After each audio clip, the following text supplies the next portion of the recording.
Hello everyone, my name is David. Thank you for joining me today. Today's video is about antisocial personality disorder. Now today's video is going to be a brief video about this. I've done a lot of studying, a lot of research, and I'm going to start a playlist that has this, starting with it. I'm going to have all kinds of videos about sociopathy, about psychopathy, about the difference between those and different personality disorders, stuff like that, okay?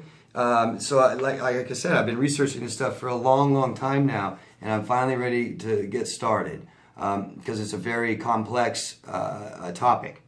The reason I'm doing this is, besides I find this extremely interesting, I am a life coach, not a doctor. I want to make that real clear right now. I'm not a doctor. I'm a life coach. And I have clients that I help heal and recover from emotional abuse. And I ask so much, and it makes total sense to me that victims of emotional abuse, victims of sociopaths, psychopaths, narcissists, borderlines, histrionics, they want to know if or what the person that abused them is, and it helps them understand a whole lot more why the things happened. And I think it helps alleviate a ton of confusion and doubt and guilt and remorse and shame, big time. So I'm doing this video for people that are recovering from this kind of abuse from people that are sociopaths and psychopaths, to help them understand and heal. Okay, so again, I'll be making a lot more videos on this subject, so all your questions, I hope, will be asked or answered in future videos. So, what is ASPD, right? Antisocial personality disorder. It's a term used in the D.S.M. The D.S.M. is a diagnostic and statistical manual of mental disorders. It's used, and it's the standard classification of mental disorders used by mental health professionals in the United States to help diagnose their patients, okay? So, it's a term used in that, and it's a personality disorder. There are 10 personality disorders divided up into 3 clusters, A, B, and C. This one is in the B cluster, along with narcissistic personality disorder, borderline personality disorder, and histrionic personality disorder. Antisocial personality disorder is a mental health disorder characterized by disregard for other people. Lots and lots of misunderstanding about this. Tons. Lots of obvious stigma due to Hollywood, movies, television, news, media. And when we're talking about sociopaths and psychopaths, we're talking about antisocial personality disorder. That's what the DSM uses to diagnose, okay? Antisocial. And a lot of people ask me the difference. And like I said, I'm going to make a lot more videos to tell you guys more about this. But briefly, okay, the sociopath would be more about moods and impulsiveness.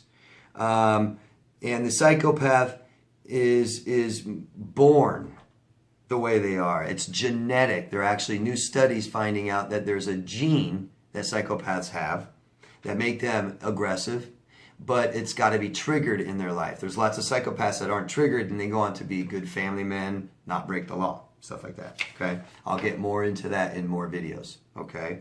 But there's really important 2 factors to think about.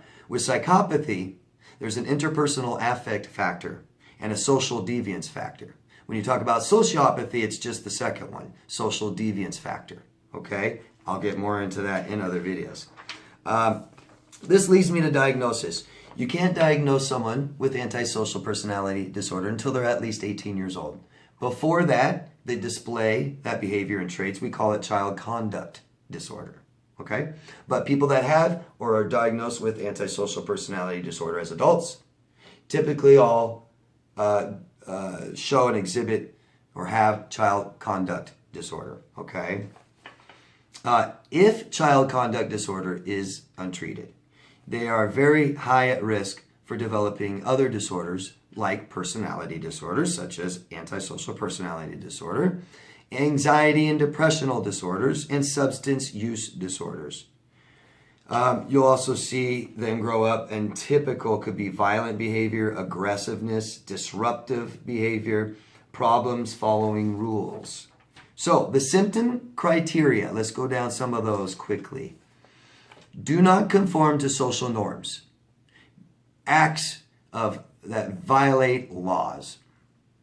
Often, people with antisocial personality disorder have a criminal background, but not all. This is on a spectrum, guys. Please realize that this is, like all personality disorders, are on a spectrum. Okay, so they're very high functioning and very low functioning. Okay, there's people with antisocial where all of this applies, and there's people with antisocial where not all apply. Okay, so more symptom criteria is deceitfulness, lying, manipulation. We call it gaslighting, things like that. And a lot of this, boredom is their worst enemy. These people are stricken with boredom, and impulsivity is profound. Okay, so this is an acting out disorder, and impulsiveness is huge because there's no awareness of consequences. They weren't taught consequences to their actions. So as they're acting out, they will hurt others. They will hurt themselves, and that's very important and not talked about with this disorder, almost at all.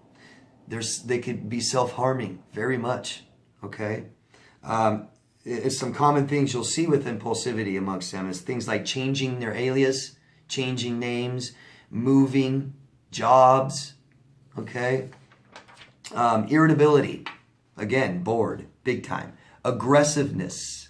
I've made other videos about this. Actually, I made a video last week about social aggressiveness and physical aggressiveness. Men tend to be, and males with antisocial personality disorder tend to be more physically aggressive, while women with this disorder tend to be more socially aggressive.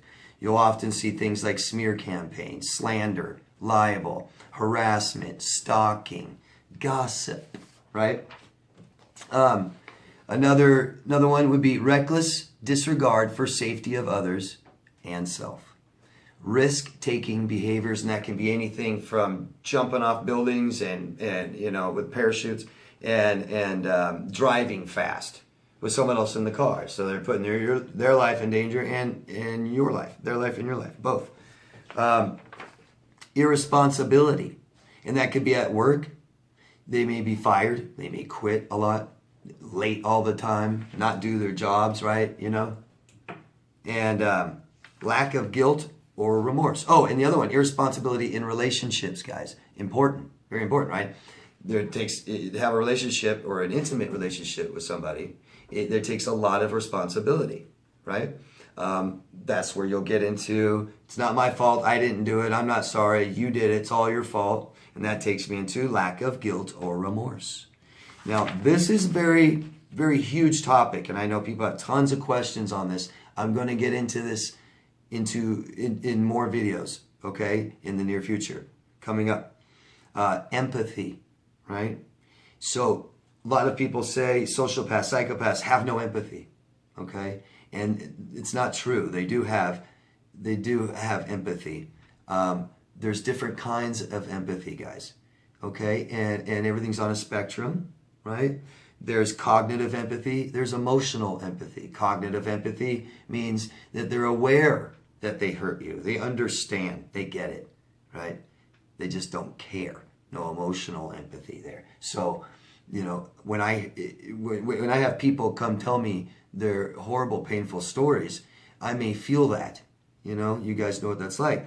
They won't. They'll get it. Yeah, that hurts you. That hurts, but whatever. And that's where you see that kind of aggressiveness that hurts people, and they just don't care. They don't care that they're aggressive and they're hurting somebody. That's where you'll get the victim blaming. And again, I want to say, this is all on a spectrum. And I know this can be confusing, okay? And I want to let you guys know that antisocial personality disorder is often comorbid with other disorders. So you can even have other personality disorders, Okay, I met someone who has been diagnosed with antisocial personality disorder, sociopathy, and also borderline personality disorder. And I know that that's a huge, I get so many questions about the difference between borderline and sociopath, and it seems to be a fine line almost. And that's why borderline has even been called the sister of sociopathy. So it can get very confusing. Know that up to 80% of people with antisocial personality disorder also have other disorders, comorbidly. Very common to have, extremely, 80% substance abuse disorders.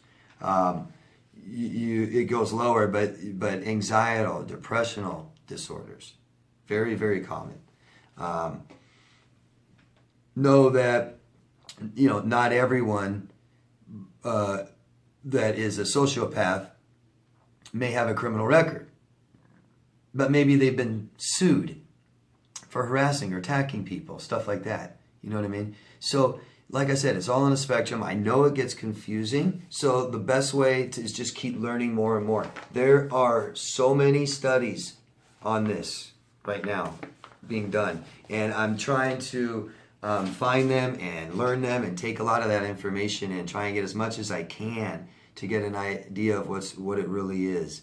The DSM doesn't explain it all, and so it can get confusing. And for people that want to know more about the people in their lives or that have been in their lives and know what they are, that can get very, very confusing. Okay, so I hope I can answer all your questions in this video and future videos. Feel free to ask me anything you want down in the comment section, okay? And I will put this one in a playlist with the other ones that I make. And so stay tuned in the future. Always love yourself first. And thank you very much. Bye-bye.